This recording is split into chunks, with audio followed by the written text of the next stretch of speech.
Sa loob ng ilang araw, Pasko na. Kamusta na ang inyong pagsha-shopping para sa mga inaanak? Sana'y kahit busy-busy po kayo, this Christmas season ay alalahanin ninyo ang tunay na diwa ng Pasko. Magandang araw po sa inyong lahat. Ako po si Jolina Magdangal na nag-aanyaya sa inyong samahan ako sa loob ng kalahating oras dito sa The Working President. At dahil buwan na nga ng Kapaskuhan, tuloy-tuloy ang pamahalaan sa pagbibigay ng pamaskong handog sa mga mahihirap nating kababayan. Alamin natin kung saan lugar naman isinagawa ang programang ito sa Approve.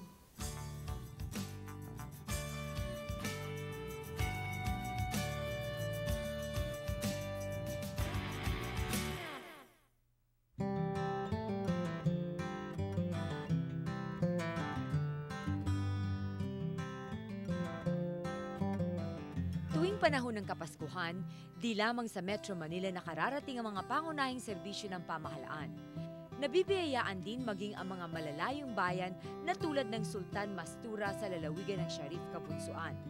Kamakailan lang ay naganap sa elementary school ng Barangay Tapayan ang distribusyon ng food packs.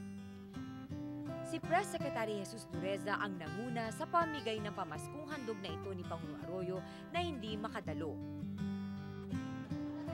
Alam natin, gustong-gusto niyang pumunta. Hanggang kanina umaga, nag-i-insiste na tutuloy siya. Sa totoo lang. Dahil ang inyong pong lugar ay pinili niyang priority area for development. At gusto niya mismo na siya mismo ang pupunta dito at makipagkita sa inyo. Meron siya kunting mga biyaya na dinadala. Pero kasi sa mga taong bayan, napakalaga na makikita nila personal ang Pangulo. At alam niya yun. Subalit kaninang umaga, may desisyon na talagang nilabanan niya. Kung maaari, tutuloy niya. Pero finally, she had to give way to another bigger decision na ipagtaliban niya muna ang kanyang pagbibisita. At alam ng PMS, yung Presidential Management Staff, hindi yan siya hihinto hanggang at the first opportunity. Hindi ko naman kinakausap siya. Wala naman siya sinabi sa akin. Pero alam ko sa ugali ng ating Pangulo, sa unang pagkakataon, sigurado ako pupunta yan dito. At yun ang okasyon na pwede nating makilala ng karamihan personal ng ating Pangulo. Kaya ipagpamanhin ko ninyo na sa umagang ito, hindi ko siya matuloy. Subalit, nasa Malacanang siya ngayon. Kanina, ang daming text akong na-receive galing sa palasyo na talagang siya ay nalulungkot na hindi matuloy. So, ang puso at isip niya habang nandun siya ngayon ay nandito sa atin. Tinatayang 5,000 pamilya at residente ng Sharif Kabunsuan ang tumanggap ng food packs. Meron din po tayong mga IDPs dito, ma'am. Meron po rin tayong IDPs dito na kasama. Yung gagaling po ng Datu Piang, Datu Saudi at saka sa Sharif Agwak at Mama Sapano. So, andi dito po sila to receive ang gift ng ating Pangulo. Bukod sa mga food packs, namigay din si Press Secretary Dureza ng mga gamit para sa pagsasaka tulad ng mga sumusunod.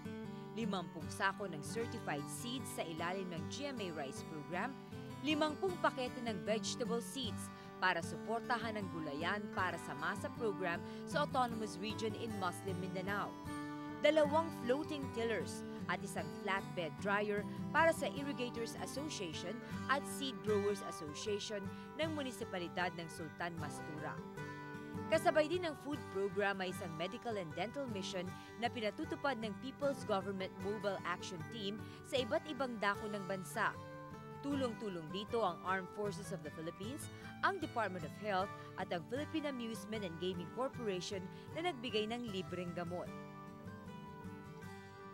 Hindi lang ho dito sa Sharif Kabunsuan na magbibigay kami ng gift giving ni Pangulong Gloria Macapagal Arroyo, magbibigay po rin kami sa Maguindanao. Kasama na rin ho ngayon ang Maguindanao. After this, lalakad po kami na papuntang Sultan Kudarat at doon naman po kami mag-gift giving, mag-medical mission at ibababa na ang serbisyo ng ating Pangulo. Ang pamahalaan sa pamamagitan ng National Food Authority ay nagtayo ng mga mobile palay buying stations para sa sapat na supply ng bigas sa lugar. Naroon din ang food caravan ng ARMM Department of Agriculture and Fisheries na handang tumulong sa mga magsasakang may mga tanong tungkol sa Fields program ng pamahalaan. Itong food caravan that covers the 6 provinces of the Autonomous Region in Muslim Mindanao to include 2 cities, Lamitan for Basilan and Marawi City, Polano Sur. So diyan yung makikita kung gaano karami, diyan sa coverage pa lang ay the whole area ng ating Autonomous Region in Muslim Mindanao ay covered ng ating programa ng Fields. Bagamat di nakarating ang Pangulo, natutuwa ang mga residente ng Sharif Kabunsuan na umabot naman ang pamaskong handog ng pamahalaan para sa lalawigan.